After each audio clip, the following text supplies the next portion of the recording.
going to talk to you about our wealth strategy, and I'm going to focus on income, recurring income, passive income. I mean, we've all heard about this recurring income, passive income. What is basically the difference, Well, the difference is that recurring income is a type of income that, okay, you still need to be actively involved in it so that it keeps on coming. It keeps on coming. So you get you have certain type of activities. Let's say, for instance, that you're involved with network marketing, or you're involved with certain types of real estate investments, or some other investments, where there is a little bit of work to be done, and if you do it well, that money keeps coming in, so you have recurring income.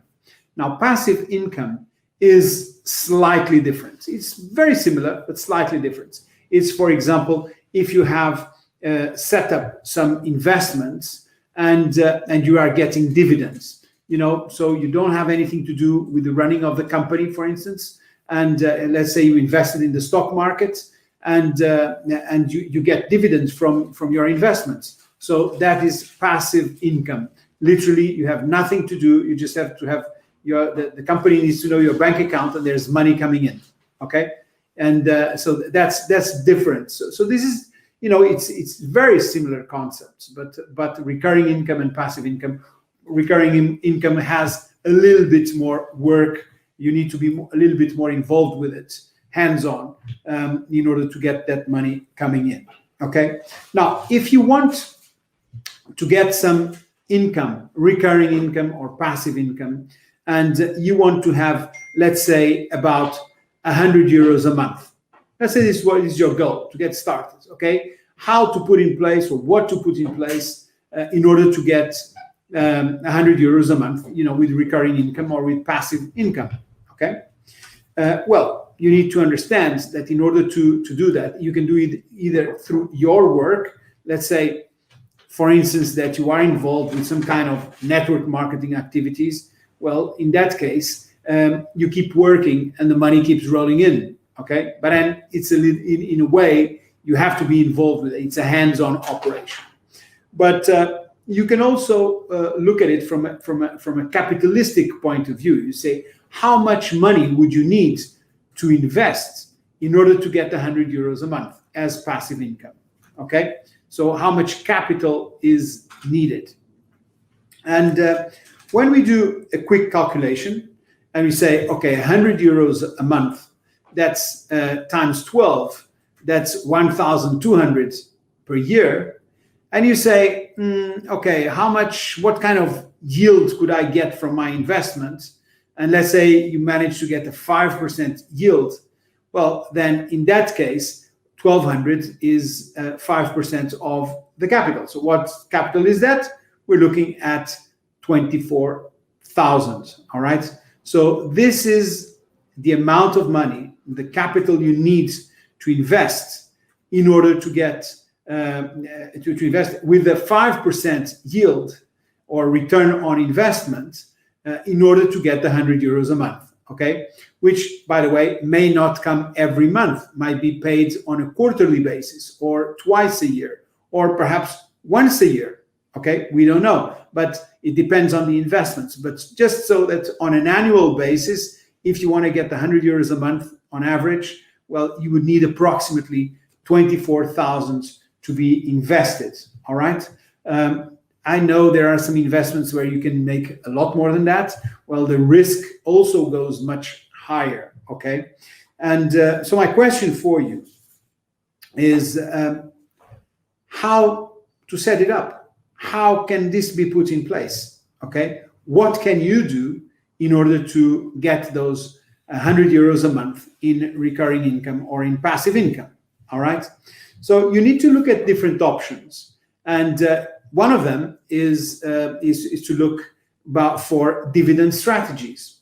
What kind of dividend strategies can you put in place? Where could you invest that capital, let's say of 24,000 euros, where you could invest it with a yield of about 5%, that would give you 100 euros a month, okay?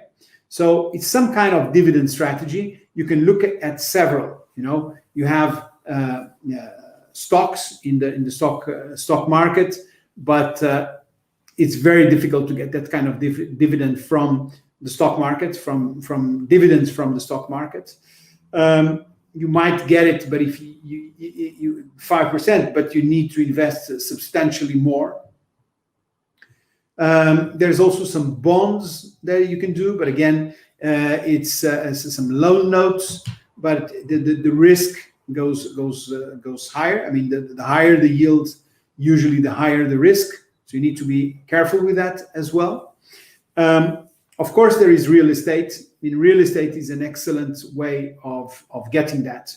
I mean, at the Access Club, we teach how to do that. We even have a live deal where that is the kind of yield you can get, even more than that. And so you have this real estate. You have some energy plays as well, which at the Access Club we will also be introducing soon, and where you can get these kinds of returns. But it's not that easy to go and look for something that is serious, that is appropriate, that you can be sure that it is proper and that you will be getting your money back. Okay, because there's also lots of scams out there, so one needs to be careful and watch out for that. Okay, so now that you know what to do, this is an important question. What is holding you back? What is holding you back? I mean, sometimes it's not the lack of knowledge where for whatever reason we don't do something. It's just that something is holding us back. Today I was talking to a gentleman, and he was saying, okay, last year I had a great financial year. I made a lot of money. I have some money on the side. It's just sitting in my bank account and I don't know what to do with it. I said, well, okay, well, perfect. Because that's exactly what we teach. They say, this is what you can do with your money, okay? The type of strategies you can follow that will give you the yields that you're looking for, and perhaps even more than what you're looking for. So that's it, okay? So keep in mind that it's not that you don't know, it's that sometimes something is holding you back, okay? Usually it's fear. I mean, we're all afraid of something. And so if this fear sometimes holds us back, so, okay, why do we fear that?